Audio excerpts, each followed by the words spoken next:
Bom, voltamos então para a nossa aula aqui, dando continuidade, né, toda essa questão da elaboração. Falamos sobre elaboração de projetos, vocês assistiram à formação de outros professores, professores inclusive renomados que atuam nessa área. E é importante que, eu vou insistir com vocês, registrem aquilo que mais chamou a atenção de vocês. Não deixem passar isso. Façam um caderno de anotações para que vocês possam retomar aquilo que marcou vocês.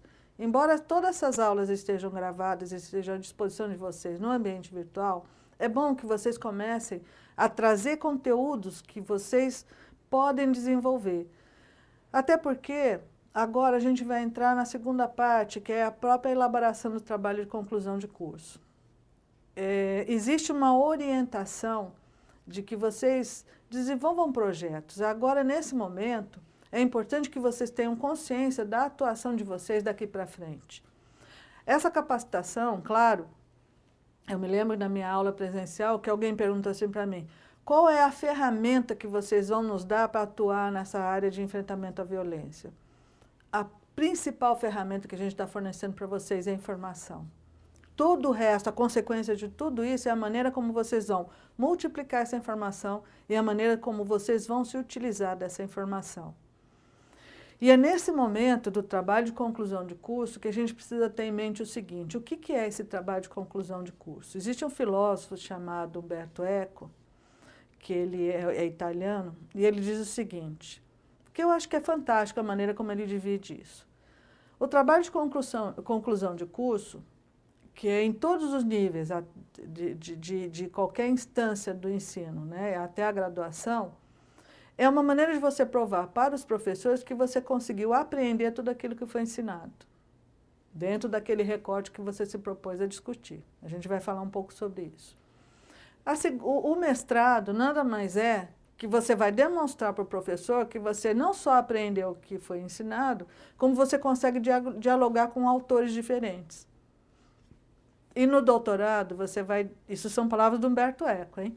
E no doutorado, você vai provar para os professores que você sabe pensar sozinho. Então, não se preocupem. Nesse momento, vocês vão pegar todo o material fornecido para vocês, vocês vão se utilizar do embasamento teórico, vocês vão efetivamente dizer, olha, aprendemos, lemos, sabemos como é que vamos direcionar e é agora que a gente entra na questão do trabalho de conclusão de curso. Bom, todos os cursos eles solicitam um trabalho final, que é o famoso TCC. Não tem como sair do curso sem essa obrigatoriedade. Existe sim a obrigatoriedade de uma defesa verbal, defesa oral, ou a mera apresentação do trabalho. A orientação nossa, da nossa coordenação e dos nossos formadores, é que esse trabalho seja apresentado por escrito. E para que ele serve? Como eu disse a princípio, demonstrar como cada cursista aprendeu o que foi oferecido para ele até aqui. Se de fato houve uma mudança na maneira de pensar, se ele adquiriu conhecimentos novos, se ele consolidou conhecimentos que ele já possuía, enfim. Ele vai demonstrar tudo aquilo que ele recebeu, de alguma maneira ele vai poder lidar com isso. Lembrando que a capacitação de gênero foi desenvolvida para transformá-los em multiplicadores. Qual é o sentido disso? O que significa multiplicar um conhecimento? Significa levá-lo adiante, ampliar esse número de pessoas que receberam, você se tornando um transmissor de informação. Lembra em princípio que eu disse da questão da rede? Pois é. Nós estamos fazendo uma rede aqui. De que maneira? Nós, a equipe que projetou, fez o projeto, concebeu a ideia, colocou nas mãos das pessoas, dos gestores que estão executando. Esses gestores contrataram uma empresa que reuniu formadores e tutores, que transmitiram todas essas ideias, todos esses conhecimentos, e agora você está se tornando mais um integrante dessa rede. Olha que fantástico.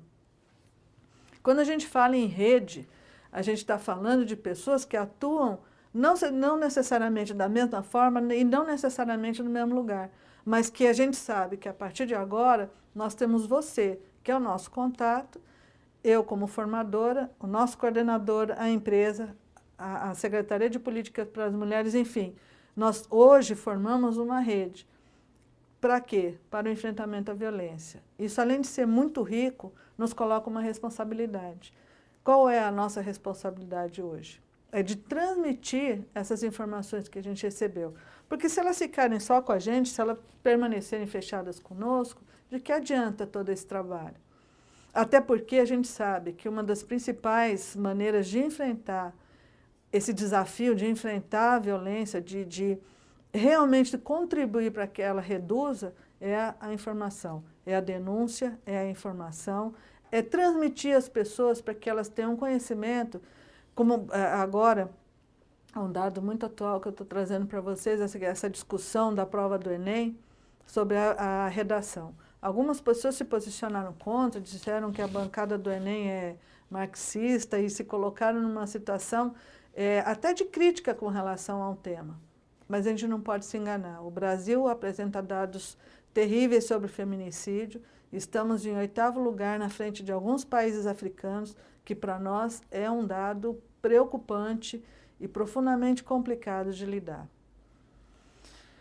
Bem, a gente acredita, nós, a coordenação, os gestores acreditam que com todas essas informações que vocês receberam e que estão disponíveis na plataforma virtual, assim como os livros impressos, vocês têm subsídios suficientes para desenvolver um bom trabalho, com conteúdo, trazendo a discussão para um plano atual, trazendo a discussão para a solução efetiva de problemas sociais e não se temer pelo resultado. A maneira como a coordenação e nós estamos olhando essa questão do trabalho de conclusão de curso, acredito que vai ser, além de beneficiá-los, além de produzir em vocês essa vontade da escrita, também irá facilitar no trabalho que vocês deverão desenvolver. Bom, então vamos propriamente para o trabalho. A primeira coisa que eu quero conversar com vocês, referencial teórico. Esse bicho que todo mundo corre, quando eu falo referencial teórico, todo mundo sai correndo e fica com medo. Gente, por favor, vamos com bastante tranquilidade. O que é o referencial teórico? Referencial teórico nada mais é que baseado, todos os textos, artigos que vocês receberam, vocês vão se apoiar neles para escrever alguma coisa, alguma ideia que vocês têm. O objetivo desse referencial teórico é pegar as ideias que vocês têm e se basear, apoiar nas referências bibliográficas que vocês receberam. Lá no ambiente virtual vocês têm reportagens, artigos, livros, vocês têm uma gama de informações que podem sustentar essa ideia que você teve, a sua equipe teve. Esses pensadores que foram trazidos, quer sejam sociólogos, filósofos, professores de história, enfim, eles vão ajudar a sustentar o tema desenvolvido. Esse é o referencial teórico. Que no caso de vocês, claro, vocês podem ampliar a pesquisa, não significa que vocês tenham que se ater a todo o material. Mas é importante que vocês tenham o cuidado de usar esse material que está à disposição de vocês. Nesse momento do referencial teórico, é importante que vocês façam uma revisão de leitura. O que é essa revisão de leitura? Vocês retomem os textos, o livro que foi fornecido, o caderno de atividades, todo o material que está postado no ambiente virtual. Pensem na ideia de vocês, naquilo que vocês querem trabalhar e recorram aos textos. Façam uma revisão, releiam alguns textos que chamaram a atenção. Essa primeira leitura, para o desenvolvimento do referencial teórico, ela é super importante, porque ela vai auxiliar você a complementar essa ideia que você teve. De que maneira? Você vai dizer, por exemplo, sobre a política, você vai trabalhar sobre a política nacional de enfrentamento à violência. Primeiro de tudo, onde é que está essa política? Segundo, quais são os pontos específicos dela? Lembre que eu disse o seguinte, um bom trabalho, ele tem que ter uma definição de atuação, da onde você vai partir, aonde você quer chegar. Se você trabalhar enfrentamento à violência contra a mulher, você não vai estar trabalhando absolutamente nada. Você viu que foram vários professores que passaram por aqui, são vários tutores, muitas horas de trabalho, e você, num trabalho de conclusão de curso, é impossível que você consiga ter uma ideia objetiva e concisa com relação a isso. Então, já vamos começar a pensar na questão do recorte. O que é esse recorte? É com base no referencial teórico que você vai encontrar o melhor recorte para trabalhar. Como eu disse para vocês, revisão da leitura, vamos consultar a bibliografia disponível. Conceitos e base teórica, situar o pesquisador que vocês querem trabalhar, quem é esse pesquisador, quem é esse pensador. Lembre-se, não é necessário que vocês refaçam, ou melhor, complementem a pesquisa. Se vocês fizerem melhor, é até um trabalho muito mais rico, muito mais produtivo, mas não é importante. A partir do momento que vocês fizerem a revisão de leitura, coletem os dados que vocês querem trabalhar. Quem é o pensador que está falando, que já falou sobre essa ideia que você teve, e verifique a atualidade desses conhecimentos. Eu mesma coloquei um texto da Eliette Safiotti, na parte de enfrentamento à violência, de 1991. Por quê? Porque eu queria mostrar para vocês como era antes da Lei Maria da Penha. Ele é um texto, embora ele seja um texto de 1991, mas ele situa, ele demonstra, ele contextualiza a situação do enfrentamento à violência antes da Lei Maria da Penha. Então, ele é um texto atual? Ele é. E vindo de uma das principais feministas brasileiras. Então, o importante é que vocês tenham essa visão. Você quer discutir exatamente o quê? A aplicabilidade da lei? Ok. Como é que era antes? Está lá o texto da Eliette Safiotti. É só o dela? Não, tem muitos outros. Mas você já tem uma fundamentação teórica em que você pode se apoiar sem necessidade de fazer uma pesquisa. Então, é importante que você tenha bastante clareza do que você quer trabalhar e nessa revisão de leitura você vai tornar consistente essa sua ideia em termos de teoria. Bom, vamos falar agora especificamente sobre as etapas da elaboração do trabalho, do TCC. A nossa coordenação, e eu concordo com elas, propôs a divisão em grupos. Essa parte da divisão em grupos, por mais, em primeiro momento, ela pode surtir uma reação inesperada nas pessoas, assim, porque algumas pessoas gostam de trabalhar sozinhas. Olha, é importante que vocês tenham em mente o seguinte, lembra que eu disse lá no projeto, é bom que a gente comece a aprender a trabalhar em equipe. Um trabalho na área social, eu vou me arriscar a afirmar para você que é impossível uma só pessoa escrever um bom projeto na área social. É possível? Claro que é possível. Mas não no estágio que nós estamos de início de conhecimento, de aprofundamento do conhecimento, de início de todo um trabalho que a gente pretende fazer. Por que a nossa coordenação propôs o trabalho em grupo? Justamente por isso. E nós temos duas maneiras de trabalhar em grupo. Grupos definidos por identidade e de ideologia, né? Nós podemos trabalhar grupos de operadores da justiça, podemos trabalhar grupos de área de saúde, podemos trabalhar grupos específicos da área de educação. Ocorre que nem todo lugar teve um grupo grande. Por exemplo, Goiânia, a gente pode ter essa divisão de grupos específicos por área, interação por afinidade. Mas e nos municípios onde os grupos são menores? Qual é a proposta que a gente tem? Pela lógica intersetorial, o que significa isso? Você vai juntar num único grupo pessoal da educação, da saúde, operador da justiça, liderança comunitária, mulher rural e vai tentar, lembra o que eu disse, o projeto ele atua em que área? Ele atua na transversalidade. Não existe uma única solução, ou melhor, não é possível que uma única instância pretenda solucionar um problema. Muitas vezes as parcerias e as interfaces elas são muito mais importantes do que a própria concepção do projeto. Então, de repente, a divisão por grupo, por essa lógica intersetorial, você pode ter essas instâncias diversas atuando de tal sorte que você tenha pessoas interagindo em áreas específicas de cada um de acordo com a sua própria área, mas interagindo entre si, que pode também tornar o trabalho muito rico. Vejam que essa divisão por grupos, quer seja por área ou pela lógica intersetorial, vai facilitar o trabalho de todos vocês. E fica aí também a indicação no trabalho individual. Só que aí eu vou lembrar, quem fizer essa opção vai ter que trabalhar sozinho, vai ter que ter uma visão bastante produtiva em relação a isso e ter sempre em mente. Um trabalho de conclusão de curso, não foi especificado o número limite de folhas, até porque não existe essa limitação. Existe aí uma orientação, um artigo de 15 a 20 folhas, um trabalho de conclusão de curso, ele segue mais ou menos o formato do artigo, também mais ou menos entre 20 e 30 páginas. Uma dissertação, ela varia de 60 a 100 páginas, e uma tese de doutorado, normalmente mais de 100, 150 páginas. Vejam, isso é meramente didático, não existe, vocês podem procurar, não existe em lugar nenhum que define exatamente o número de páginas, mas a gente sabe pela experiência, pela nossa formação acadêmica, que existem algumas exigências, principalmente dependendo dentro das áreas de atuação.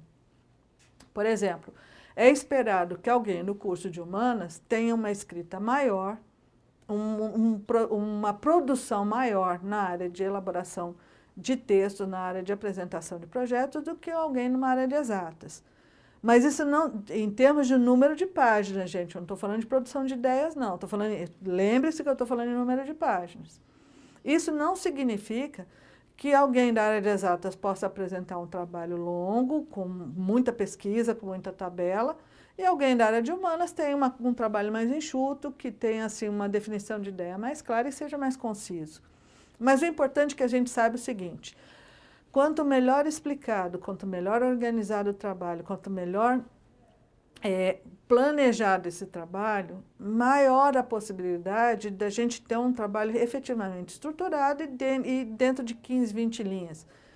Eu quero até desafiar vocês. Existe uma possibilidade, eu não sei, eu não falei sobre isso com a coordenação, mas tudo é uma questão da gente conversar. De repente a gente ter esse trabalho publicado, por que não?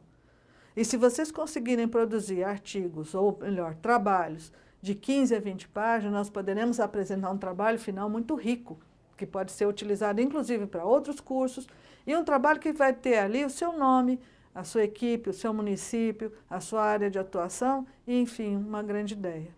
Então, vamos pensar, em vez da gente correr do trabalho, vamos pensar numa forma produtiva de transmitir essa informação, que não seja só lá na nossa localidade, ou lá no nosso município, ou lá na nossa área de atuação, no nosso campo de atuação. Vamos pensar na possibilidade da gente publicar isso, por que não? Bom, a partir do momento que forem divididos os grupos, é preciso que vocês entrem em contato entre vocês, peçam o auxílio dos tutores. Como essa aula não é presencial, é importante que vocês tenham essa visão da distribuição dos grupos. E não existe limitação de número de pessoas. Lembrando que um grupo muito grande tende a... Nem todos vão participar, algumas pessoas, pela própria natureza, por serem mais caladas, por serem mais tímidas, por serem menos falantes, elas podem ficar excluídas de uma boa discussão. Então, pensem aí nessa divisão de uma maneira que contemple a participação de todos. Peçam a ajuda dos tutores aí no município de vocês, para que essa divisão ela seja bem harmônica, bem equitativa, porque talvez a gente tenha um número maior de trabalhos, mas em compensação um número menor de participantes, que vai propiciar a participação efetiva de cada um dos integrantes. Bom, a segunda parte do projeto, do trabalho do TCC, colocar as ideias no papel. Lembra toda aquela minha fala sobre o projeto? É agora. Agora, vocês viram por que eu falei toda aquela parte do projeto? Porque um TCC nada mais é do que um projeto de um planejamento que você vem trazendo dentro de você, você vai botar isso numa discussão no grupo e agora você vai efetivamente passar essas ideias para o papel. Então, vamos lá. Aonde será feita a intervenção? Ela vai ser, essa proposta que vocês vão fazer, ela vai se aplicar em escolas, creches, hospitais, nos CREAs, nos CRAS, nas delegacias, nas comunidades. O campo está aberto. Vocês é que vão definir para onde que isso vai, qual a maneira de atuação, em que área específica que vocês vão atuar. Aí a gente vai para o esboço da contextualização. O que significa isso? Definido o local de aplicação dessa ideia de vocês, lembre-se, vocês são multiplicadores de informação. Então, vocês têm que ter em mente que vocês vão trabalhar essa multiplicação de informação. O local já foi definido? Bem, como é que vai se dar esse desenvolvimento desse trabalho? O esboço é o conhecimento adquirido e a sua aplicabilidade. Nada mais é do que isso. De que maneira? Eu tenho um conhecimento, eu vou direcioná-lo a quem? É uma escola? É uma escola de ensino médio? Eu posso utilizar a mesma forma de trabalho para uma escola de ensino médio para uma turma de, por exemplo, primeiro ano de faculdade? Percebam que existem maneiras de atuação. E como é que a gente vai desenvolver isso?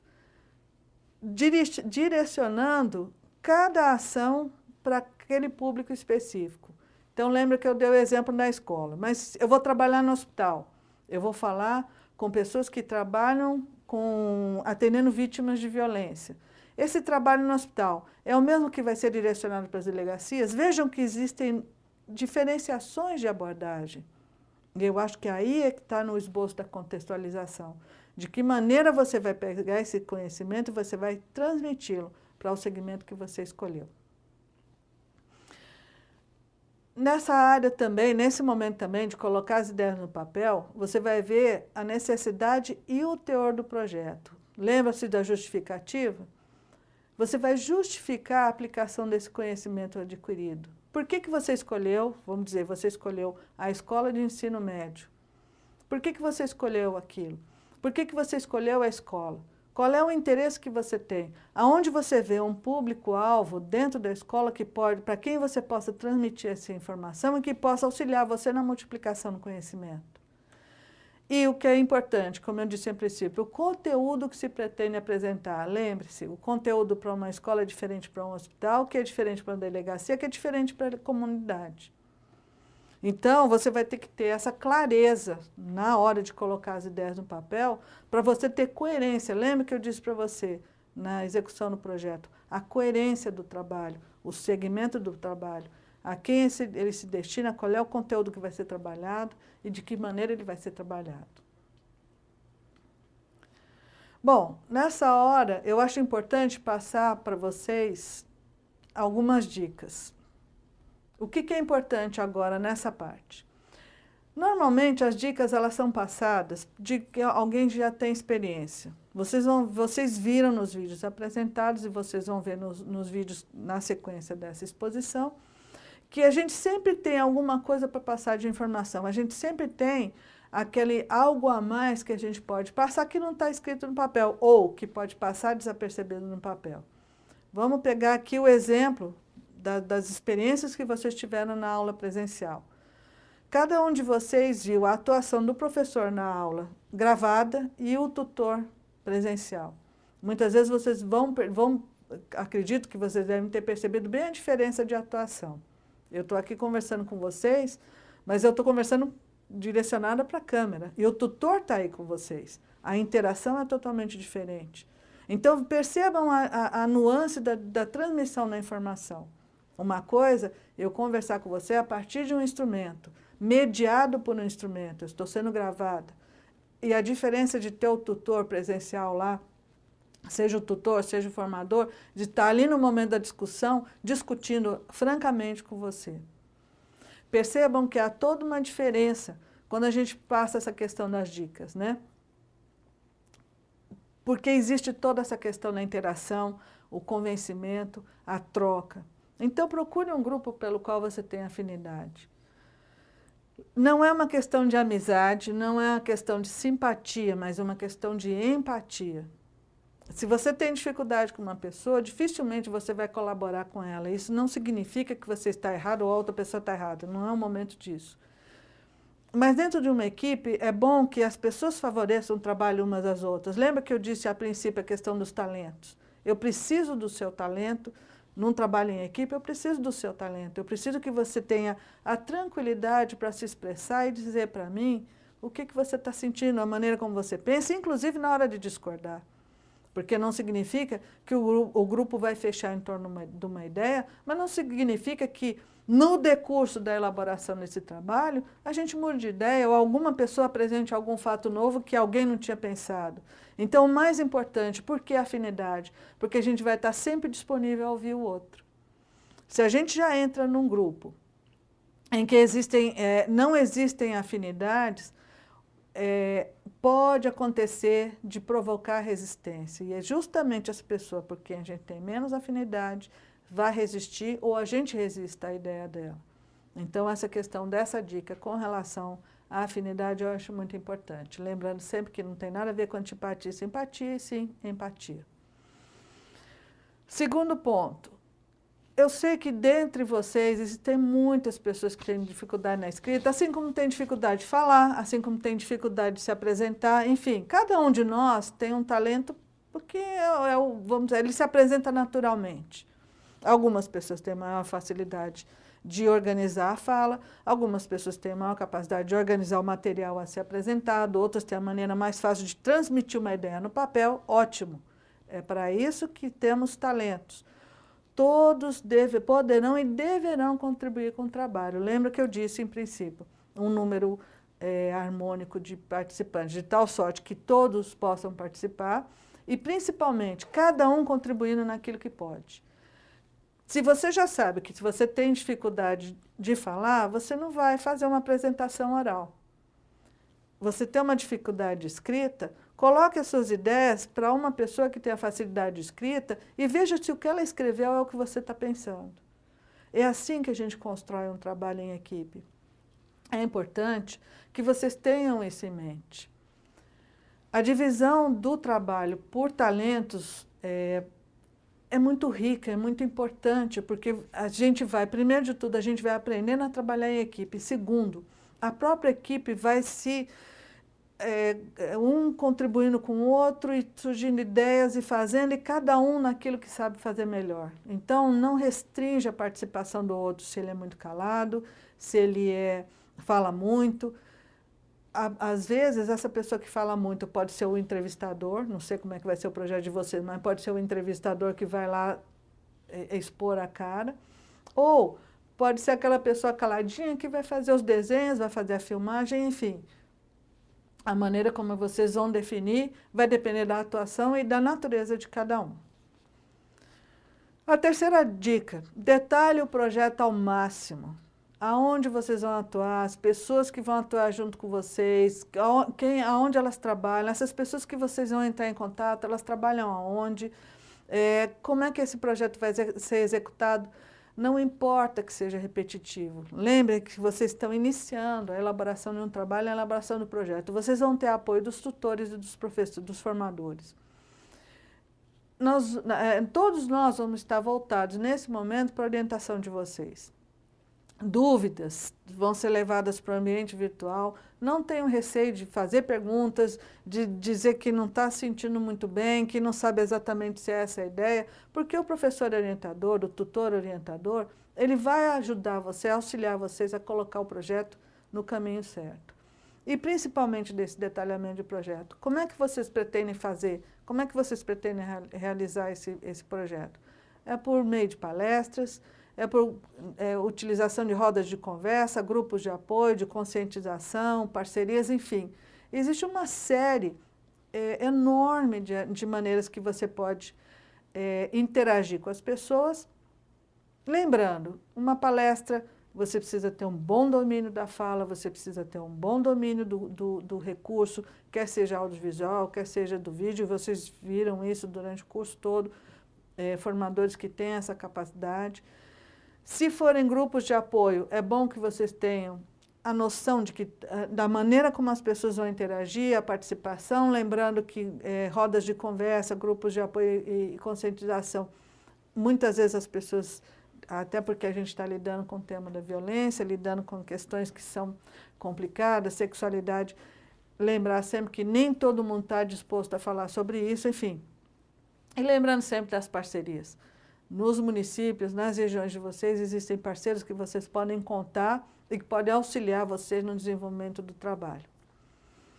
É importante lembrar, neste momento, que é um momento oportuno de você demonstrar sua capacidade de organização política. Lembre-se que lá no seu município, primeiro, você se propôs a concluir esse curso, você passou vários sábados que você poderia estar descansando, passeando, enfim, com a família, e você se dedicou à execução desse curso. Então, lembre-se que agora é esse o momento, primeiro, de você mostrar tudo aquilo que você aprendeu. Segundo, mostrar a sua capacidade de mobilização. O que significa isso? Se você, no seu projeto, você pretende fazer uma dessas intervenções, como eu citei a princípio, palestras, trabalhos em grupos, enfim, é bom que você tenha uma pessoa disposta a ter essa facilidade de interação. Primeiro de tudo, uma pessoa que tenha essa facilidade de interação com o grupo. Segundo, uma pessoa que tenha tranquilidade e facilidade de transmitir ideias. É uma tarefa que vocês precisam ter em mente que qualquer informação passada pode gerar um bom resultado, mas pode gerar uma grande confusão. Então, é importante que vocês tenham isso em mente. E, em terceiro lugar, todos nós precisamos de alguém que nos oriente. Quer seja o tutor, quer seja um técnico preparado, que vocês identificaram na comunidade ou que presta serviço na área, no município de vocês, por que não convidá-los a participar? É importante que, nesse momento, você demonstre toda a sua capacidade de articulação, de mobilização, de reunião de grupos e de intervenção. Bom, vamos para a execução do trabalho, então. Então, a gente passou por toda a parte de elaboração, estamos divididos em grupos, temos todo o arcabouço, a revisão da literatura, e agora chegou na questão de execução. Além do trabalho escrito, que ele vai ter que ser apresentado, você pode ter, com as tecnologias disponíveis, celular, máquina fotográfica, hoje em dia as máquinas fotográficas, elas filmam, você pode dispor dessa tecnologia para comprovar como foi executado toda a parte de elaboração do projeto, como foi a participação de cada um de vocês. É importante que vocês tragam essas informações, porque lembre-se, nós estamos trabalhando no ambiente virtual, e o ambiente virtual, além de técnica de informações, o que ele trabalha? Ele trabalha especificamente imagens. Se vocês conseguirem gravar a entrevista, a maneira como vocês interagiram com o serviço disponível, a maneira como vocês convidaram profissionais a participar do trabalho junto com vocês, é importante que isso fique tudo registrado. E qual é a melhor maneira de você registrar num ambiente virtual? Por imagem, né? E hoje em dia os celulares, eles têm uma boa captação de imagem, uma boa captação do som, então vocês podem fazer um trabalho muito rico nesse sentido. E, de repente, fica aí a ideia da nossa coordenação, esse projeto pode ser apresentado na forma de um documentário, mostrando como é que iniciou a ideia, as discussões em grupo, vocês, de repente vocês atuando lá na hora, ou seja, na palestra ou na roda de conversa, como é que foi conduzido isso. Eu acho importante nessa hora a criatividade de vocês.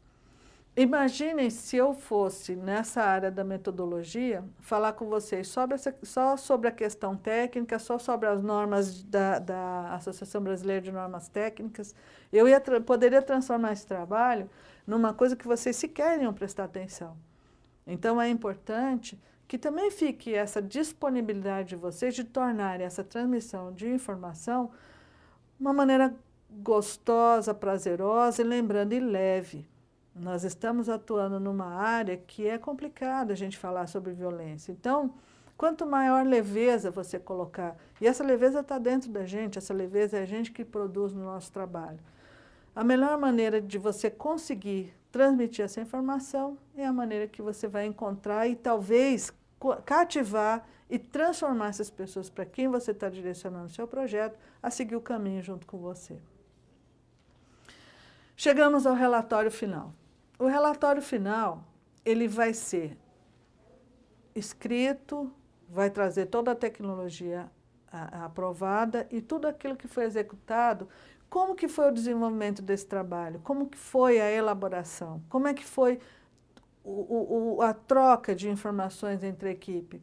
Aquela pessoa que está fazendo um trabalho individual, eu acredito que ela vai perder essa riqueza da parte da interação. Mas fica também a possibilidade, fica uma dica, em que ela pode também produzir alguma coisa interessante, se utilizar de vídeos disponíveis, de repente ela encontrou algum material muito bacana que ela pode trazer e contribuir para essa riqueza de trabalho.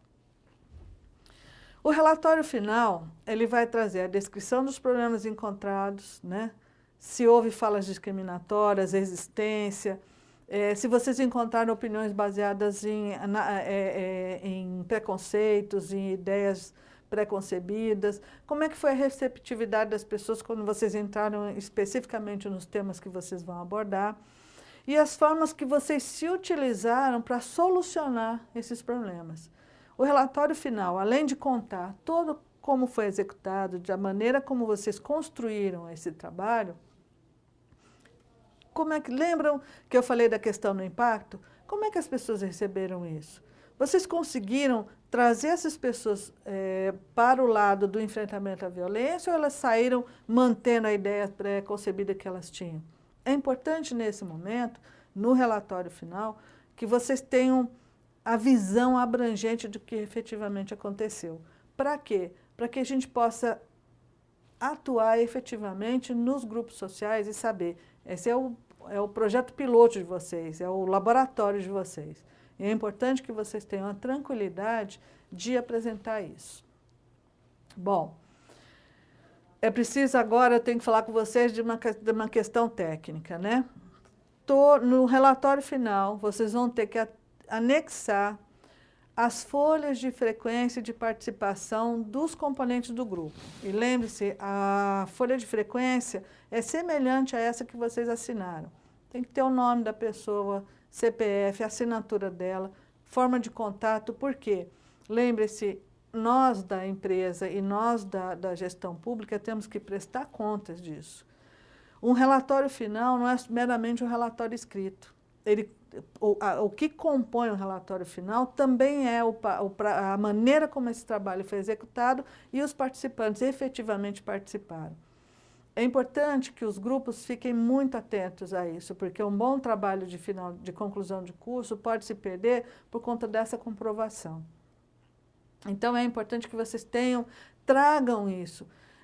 O material utilizado, os espaços que fotografem os espaços que vocês tiveram, enfim, procurem trazer o maior número de informações, o maior número de imagens que possibilitem a gente ter um apanhado geral e bastante rico de como foi a execução do projeto. Vamos falar agora de modelos de relatórios. Gente, existe uma enorme quantidade de modelos de relatórios que só podem ser copiados da internet. Lembre-se que hoje a gente tem o oráculo chamado Google, eu estou brincando com vocês, mas no Google vocês têm uma infinidade de modelos, de maneiras de apresentação de relatórios. E é isso que é importante. Pesquisem, olhem, vejam qual é o melhor modelo, qual é o modelo que se aplica àquilo que vocês pretendem, como é que vocês pretendem fazer a apresentação desse trabalho. Como eu disse em princípio, existe um grupo, tem sempre aquele que é o fuçador, né? Aquele que vai para a internet, fuça, acha tudo. Vejam se essa pessoa não está disponível para ajudar o grupo a pesquisar, a levantar a possibilidade de relatório, mostrar para vocês como é que ele pode ser construído. Essa é uma participação importante. Por quê? Porque dentro de todos os modelos, a gente sabe que sempre vai ter um modelo básico, que é o que eu vou apresentar agora. Agora, eu gostaria que vocês não se restringissem a esse modelo que eu vou mostrar. Existem muitas formas de apresentação de um relatório final que pode ser tão boa quanto essa que eu vou apresentar para vocês. Mas fiquem atentos. O relatório final, ele tem que seguir algumas regras, ele tem que seguir algumas formas. Por quê? Porque é a maneira como a gente vai poder fazer a comparação entre os grupos e poder avaliar. Então, é importante que sigamos as mesmas regras para que a disparidade não nos confunda na hora de avaliar. Então, a primeira coisa de um modelo básico, a apresentação à capa. Nessa capa tem que ter o nome da instituição, o curso, a área do trabalho, o nome do cursista e o local e ano da realização. Vejam bem, eu vou mostrar para vocês, vocês vão ver aí o modelo de capa e folha de rosto. Aparentemente eles são iguais. e vocês vão ver a diferença na hora que for projetado o modelo. Na capa, você vai dizer o nome da instituição, Secretaria Cidadã, ou vocês podem optar por colocar o nome, Secretaria da Mulher, da Igualdade Racial, Desenvolvimento Social, Direitos Humanos e do Trabalho. O curso, Capacitação de Gênero. Área do trabalho. Bom, aí vem a área que vocês definiram para o trabalho de vocês. É a área de educação, ela é multissetorial, vocês definiram que vão atuar na parte de palestra, multiplicação, enfim, vem lá. O nome do cursista, ou nome, no nosso caso, nós teremos o nome dos componentes da equipe, né? E o local e ano da realização. Já na folha de rosto, vocês vão ver que vão repetir informações, só que tem um detalhe na folha de rosto. Na folha de rosto, abaixo do título do trabalho, vem ali, trabalho apresentado como requisito para obtenção do certificado de participação na capacitação em gênero. Essa folha de rosto, ela está explicando, lembra que eu disse para vocês, olha como é que são as coisas, como é que a gente divide um trabalho. Um trabalho, ele precisa ser claro. A pessoa que está recebendo o trabalho, ela tem que saber a que se destina. Na capa não existe a destinação, porque a capa está identificando quem fez o trabalho, como é que é o nome do trabalho, qual é a instituição. A folha de rosto é que contém informações. Então, é importante que vocês tenham essa definição. Por quê? Porque isso é uma exigência do trabalho formal. Para que a gente tenha um bom resultado final, também é importante que a gente se atenha a alguns pré-requisitos do trabalho científico para que a gente não perca em qualidade e em suficiência de informação.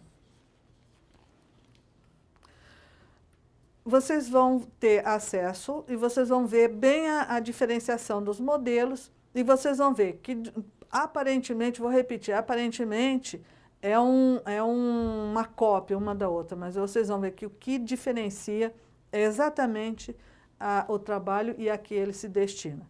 Aí é o período de execução, o orientador, a equipe, enfim.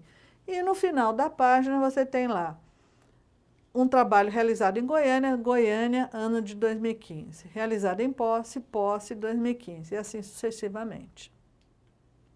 Bom, o corpo do texto. Essa parte é importante que vocês saibam, como eu disse em princípio, nós vamos ter que seguir o modelo do trabalho científico. Por quê? Para trazer qualidade e demonstrar que esse curso, ele não foi meramente um curso livre, porque existe, dentro da secretaria, existe um propósito de transformá-lo numa especialização. E agora é a hora da gente apresentar.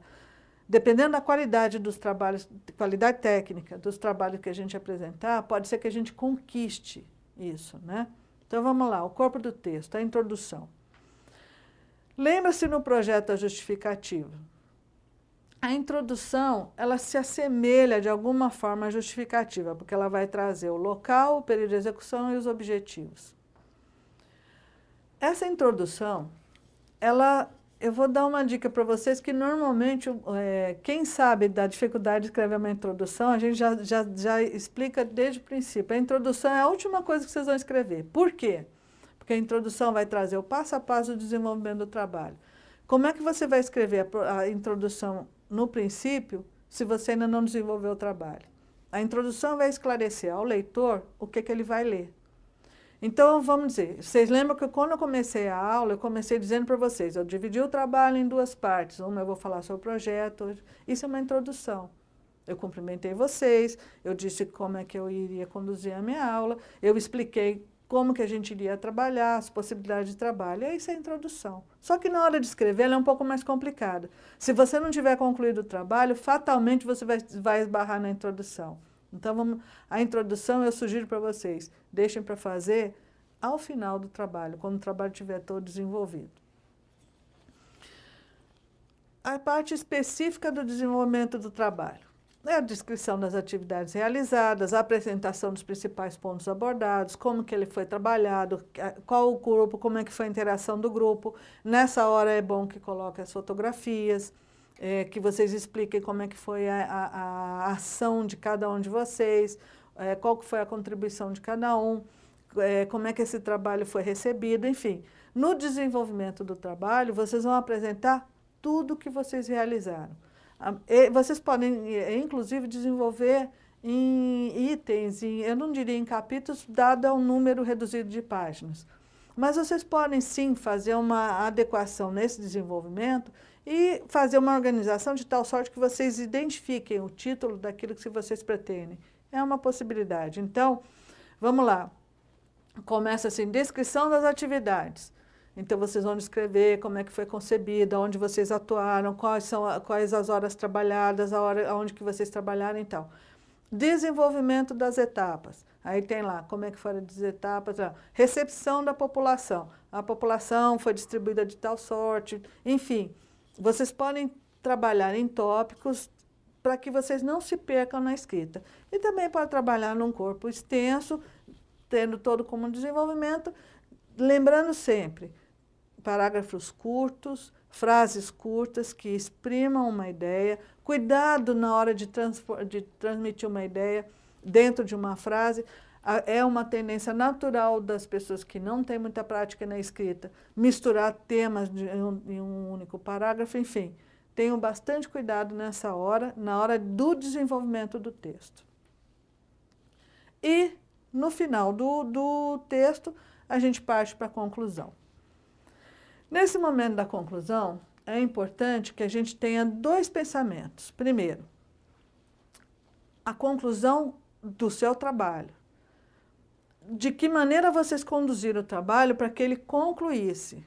Um trabalho tem começo, meio e fim. Como foi o fim desse trabalho? Vocês alcançaram, vocês realizaram todo o cronograma? Vocês realizaram todos os encontros que vocês se propuseram? Houve a interação dessa população que vocês resolveram trabalhar? Houve uma aceitação, uma boa aceitação? O que vocês concluíram? Como é que foi o aprendizado de vocês? Vocês complementaram o aprendizado de vocês? Vocês falaram para uma plateia que desconhecia absolutamente o que vocês tinham para falar? Ou vocês interagiram com uma plateia que já tinha, de alguma maneira, algum contato com o tema? É nessa hora da conclusão é que vocês vão apresentar tudo aquilo que vocês conseguiram conquistar com o trabalho de vocês. Essa conquista, ela está relacionada também com a recepção desse grupo que vocês trabalharam. Como é que esse grupo interagiu? Eles reagiram, eles produziram material, eles reagiram de uma maneira explícita, vocês conseguiram captar essas imagens, vocês conseguiram traduzir isso no trabalho, é na conclusão que vocês vão apresentar tudo isso. E é importante que essa conclusão seja bastante rica. Por quê? Porque ela está relacionada com aquele impacto. Vocês lembram do projeto? Vocês estão percebendo que o projeto, o trabalho de conclusão de curso, assim como o projeto, eles têm semelhanças. E é importante que vocês tenham essa tranquilidade de trabalhar de apresentar um trabalho escrito, porque essa é a nossa função, esse é o nosso objetivo principal. Além dessas questões do desenvolvimento, da introdução, do desenvolvimento e da conclusão, eu estou sugerindo para vocês, a coordenação sugeriu para vocês, para que vocês anexassem documentos que vocês se utilizaram. Então, que documentos são esses? Documentos auxiliares. Tabelas, mapas, formulários, fotos, folha de frequência, declarações, enfim. Tudo aquilo que vocês puderem utilizar para complementar, para comprovar a realização do trabalho. Tudo aquilo que vocês acharem importante. Por exemplo, convite, a maneira como vocês elaboraram o convite, folders que vocês podem ter elaborado, apresentação no PowerPoint que vocês possam ter elaborado, enfim. Existe um número enorme de materiais que vocês podem anexar ao relatório final que comprovem a execução de que vocês efetivamente, durante esse período, vocês trabalharam em desenvolvendo o projeto de vocês em prol da população. Eu vou falar com vocês agora uma parte que é uma parte chata, mas eu vou ter que trabalhar com vocês. Na hora do trabalho escrito, vocês vão ter que contar com alguém que tenha algum conhecimento de computador. Espero que todos vocês tenham, porque o que eu vou falar para vocês não é nada muito complicado. É a questão da formatação do texto. Esse texto vai ter que ser produzido. Porque eu vou até explicar antes de falar. O texto científico, ele segue, existe a ABNT, Associação Brasileira de Normas Técnicas, e vocês vão encontrar na norma alguns dados, e eu já estou antecipando aqui para vocês. A fonte pode ser o Arial ou o Times New Roman. Por que eu estou propondo para vocês o Arial? Ele é melhor de trabalhar, ele deixa o texto mais claro, o espaçamento entre as letras facilita a leitura. Então, o que eu estou sugerindo para vocês? Por que o Arial? Pela facilidade que ele oferece na hora da leitura. O tamanho da fonte, 12. Ele não é nem um tamanho grande nem muito pequeno. As pessoas têm tendência a usar o calibre, enfim, outros tipos de fonte que dificultam a leitura. Não é uma exigência técnica, mas uma recomendação. Lembre-se que o trabalho de vocês vai ser avaliado não só em relação ao trabalho específico, mas em comparação ao trabalho de todos os outros.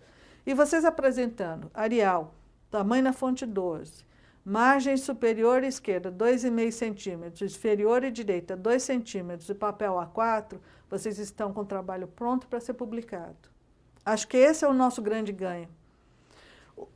A hora da formatação, por mais chato que possa parecer uma imposição, mas eu podia usar Garamond, eu podia usar aquelas letras cursivas e tal. Só que, de qualquer forma, se o nosso intento é produzir material suficiente para uma publicação ou para uma divulgação, é bom que a gente já tenha ele, no mínimo, já formatado, para que a gente tenha ideia efetiva da quantidade de páginas.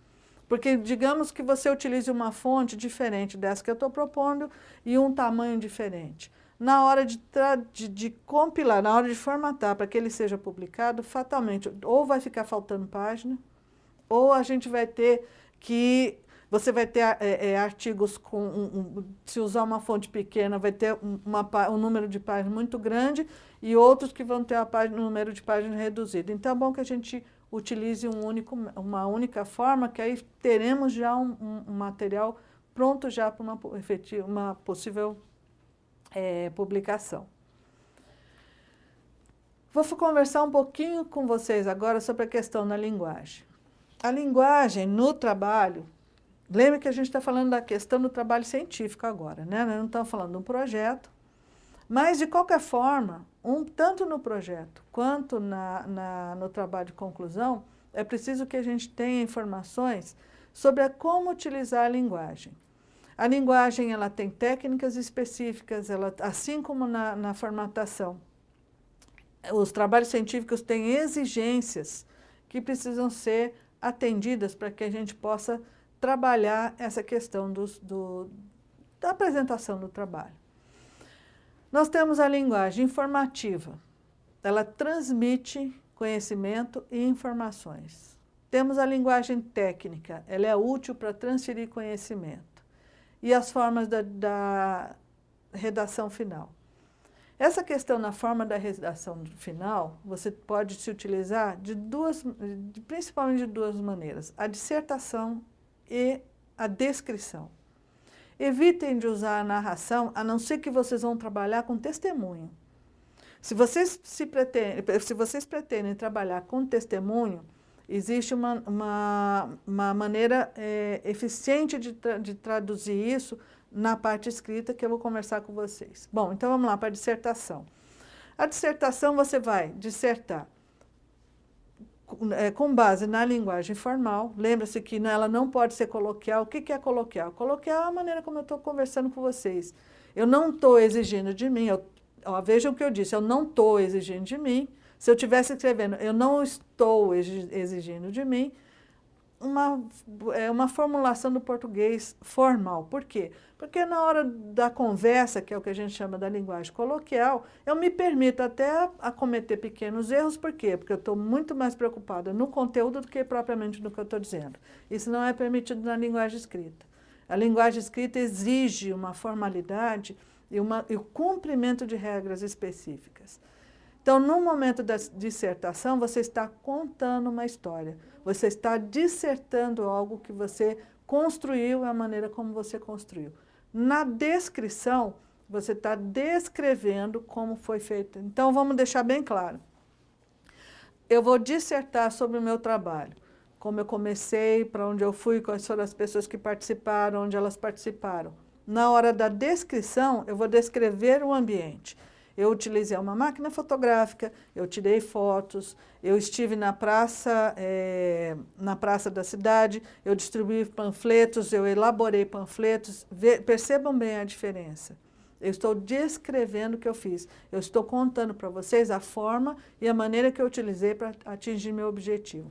A dissertação, eu estou narrando como é que eu fiz essa elaboração desse trabalho. Na questão da narrativa, eu até não coloquei, mas a gente precisa ter muito cuidado. Primeiro, a utilização da prosa no trabalho dissertativo, ele só é admitido se eu estiver me referindo especificamente a um a um texto literário. E eu vou reproduzir aquele texto literário porque ele me interessa lá no momento. As pessoas que trabalham na área de letras, literatura, enfim, elas trabalham com trabalhos literários. Então, para elas, a narração compõe o trabalho delas, que não é o nosso caso. Mas digamos que vocês queiram colocar um testemunho no trabalho de vocês. Vocês vão usar a narração. A pessoa vai narrar o que aconteceu com ela. Então, vocês vão ter o cuidado de anotar ou gravar o que ela está dizendo e depois reproduzir no papel ou associar essa narração, esse testemunho com a imagem gravada. É preciso ter bastante cuidado nessa hora. Tudo que se referir à fala de outra pessoa, ela terá que vir obrigatoriamente entre aspas. Eis aí a maneira de você trabalhar esse texto num texto técnico, num texto informativo, numa linguagem técnica. E essa maneira de você colocar isso é deixar bem claro que não é você quem está escrevendo. Você está se reportando a uma fala de uma terceira pessoa, de uma outra pessoa que não você que está redigindo o texto. Então, é importante que tenha sempre em mente essa questão do testemunho, se for utilizado, sempre entre aspas.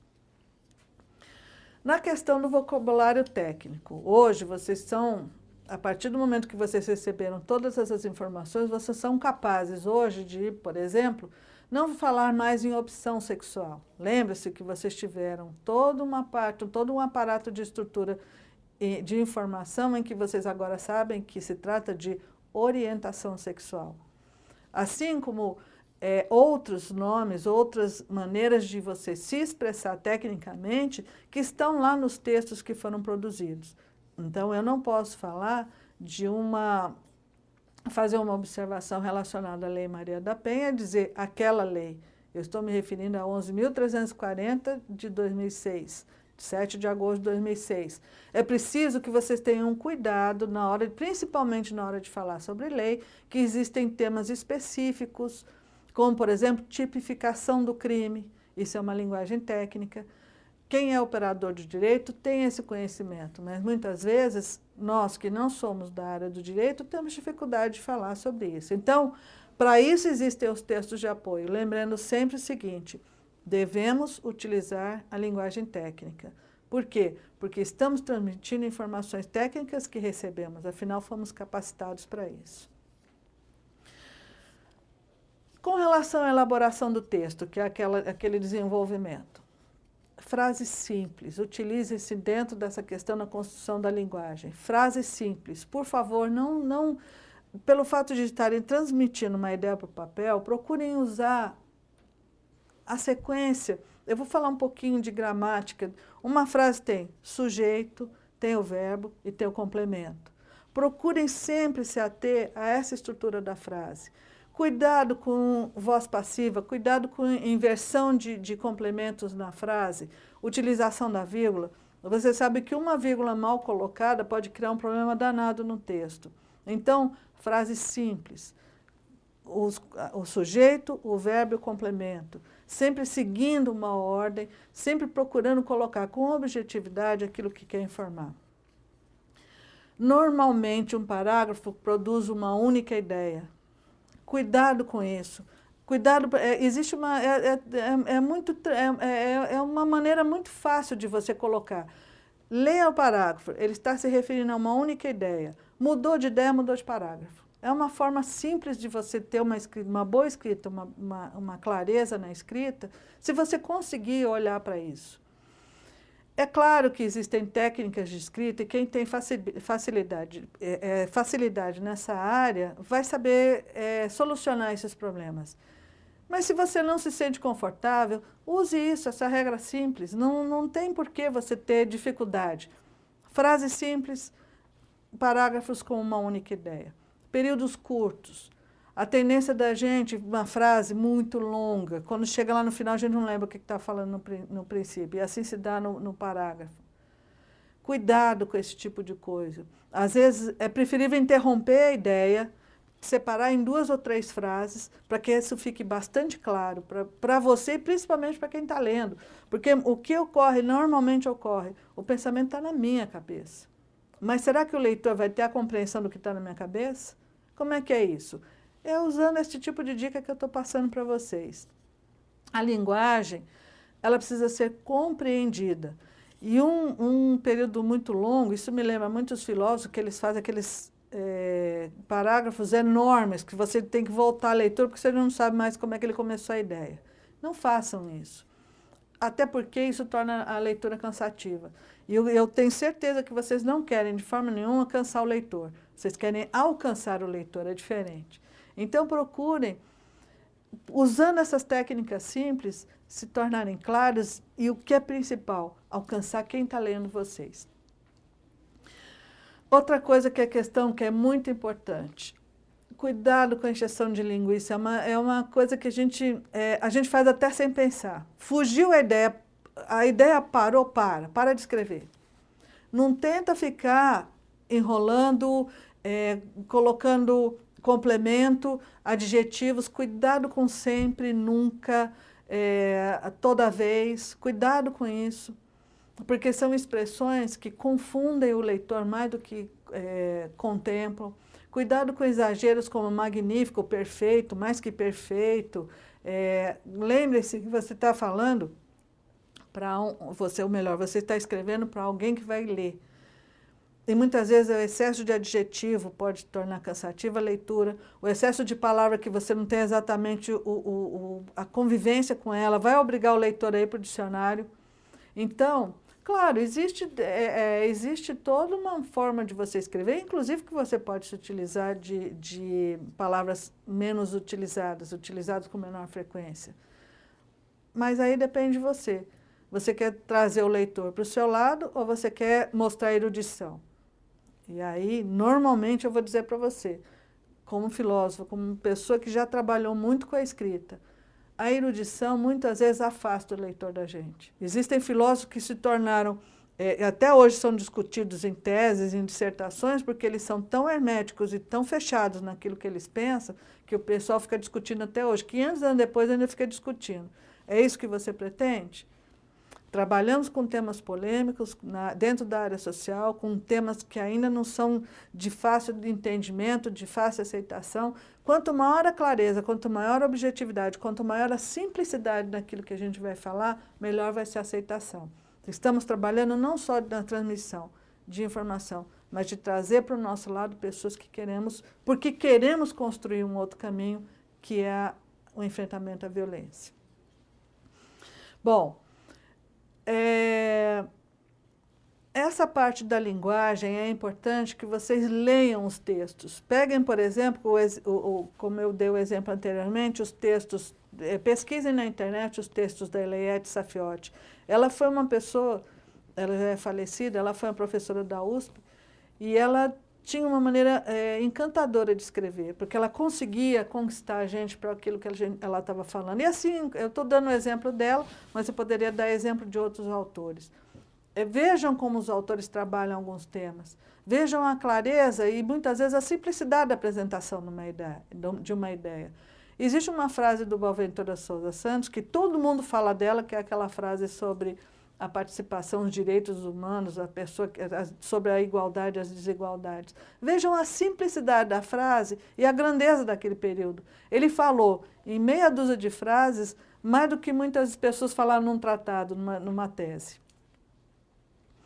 Bom, um aviso importante. São 2 coisas que eu quero conversar com vocês para a gente ficar muito acertado entre nós. Primeiro, paráfrase, citação direta, citação indireta, de textos acadêmicos ou de retiradas da internet, nós temos obrigatoriamente de citar a fonte.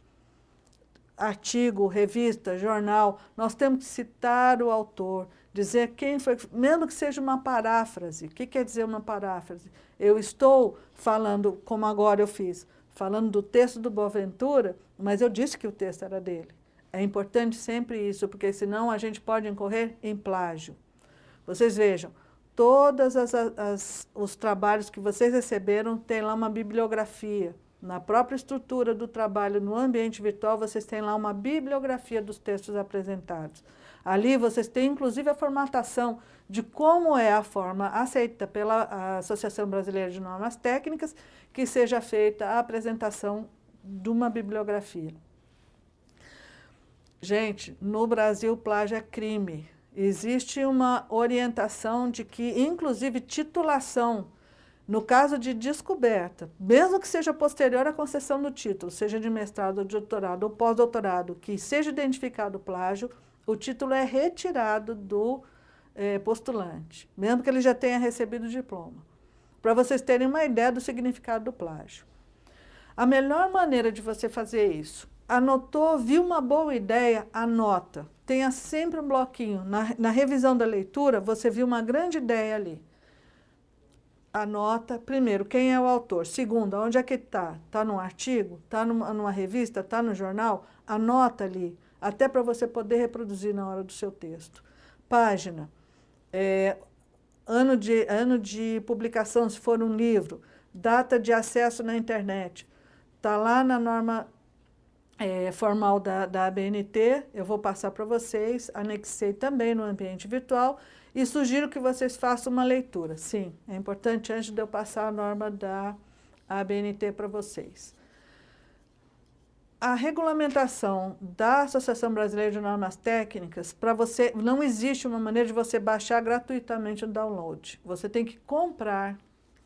E eu descobri, algumas universidades fazem esse tipo de trabalho, porque como o aluno tem que pagar para comprar as normas técnicas, o que as universidades normalmente fazem, as faculdades?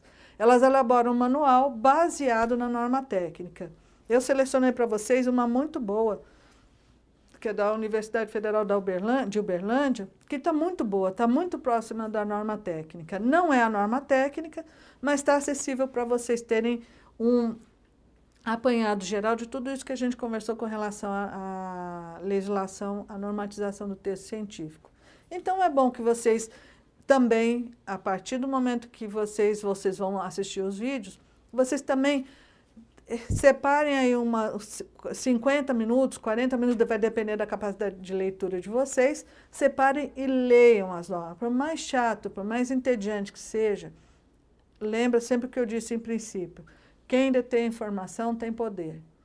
Se você está querendo apresentar um trabalho científico, você tem a pretensão de publicar esse trabalho e está querendo fazer um bom trabalho, é preciso que você deixe um tempo agora, a partir da minha aula expositiva, não assista só aos vídeos, mas também se debruce um pouco sobre as normas técnicas. Você só tem a ganhar.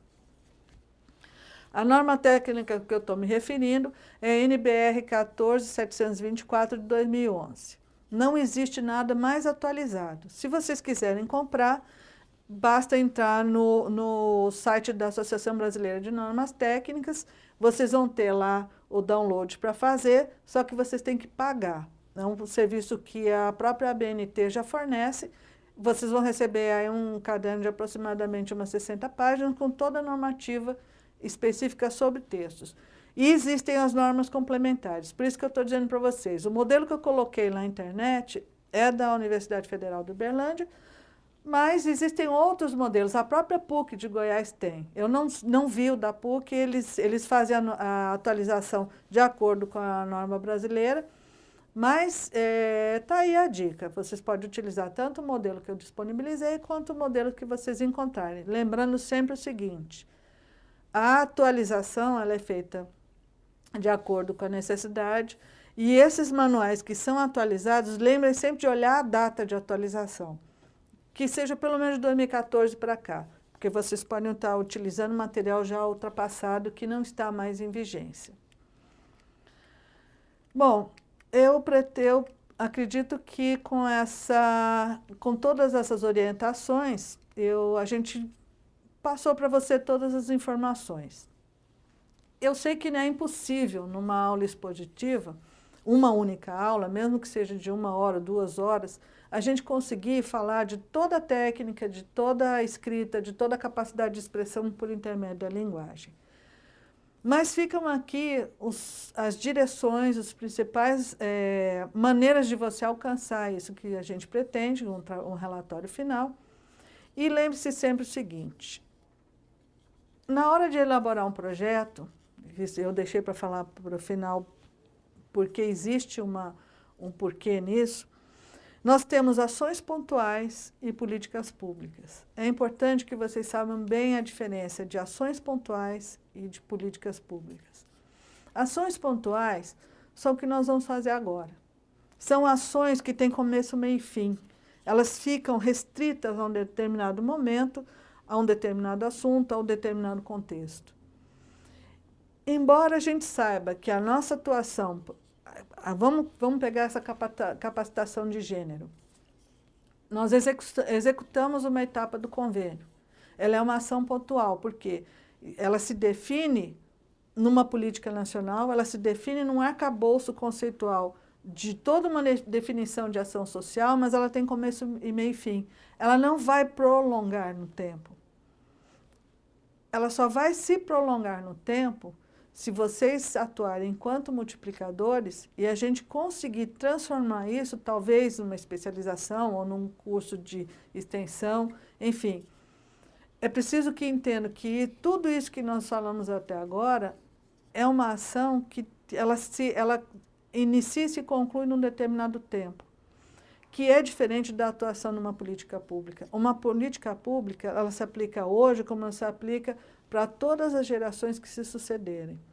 Então, é preciso que vocês entendam o seguinte, primeiro, uma atuação pontual, embora ela tenha começo, meio e fim dentro de um período delimitado, ela pode vir a se transformar numa política pública. Daí eu chamo a atenção para vocês da importância do que a gente está realizando agora. Se todos nós, imbuídos desse mesmo objetivo, conseguirmos construir, primeiro, trabalhos consistentes e bem apoiados em teorias, se a gente conseguir fazer uma apresentação que seja aceita tecnicamente e cientificamente, a gente terá talvez ganho em termos de exploração nessa área de políticas públicas. No estado de Goiás, nós não temos ainda uma política de enfrentamento à violência, uma política estadual, e talvez este seja, pode ser que seja, o esboço ou o embrião, talvez, de um processo como esse. Então, eu quero deixar para vocês essa informação, quero deixá-los estimulados muito com relação a essa realização de trabalho. Não se transforma, esse trabalho, ele não precisa morrer, ele pode se tornar efetivamente numa política estadual, e o que é mais importante, formamos hoje uma rede de pessoas que entendemos e falamos de assuntos que se assemelham e em prol de uma população que sofre e que vive uma violência, que vive uma situação que não pode se prosseguir, não pode continuar. Então, eu desejo aqui para vocês, primeiramente eu agradeço de vocês terem participado até agora, dou os parabéns para quem conseguiu chegar até aqui, peço que vocês continuem a aula, não termine aqui comigo, porque existem uns vídeos e, como eu disse, tem o manual da faculdade para vocês lerem. Peço que vocês façam um excelente trabalho, desejo que vocês sejam muito bem-sucedidos e desejo que isso seja o embrião de um trabalho muito maior e que sejamos nós que iniciamos esse trabalho. Boa sorte para vocês e sucesso. Obrigada.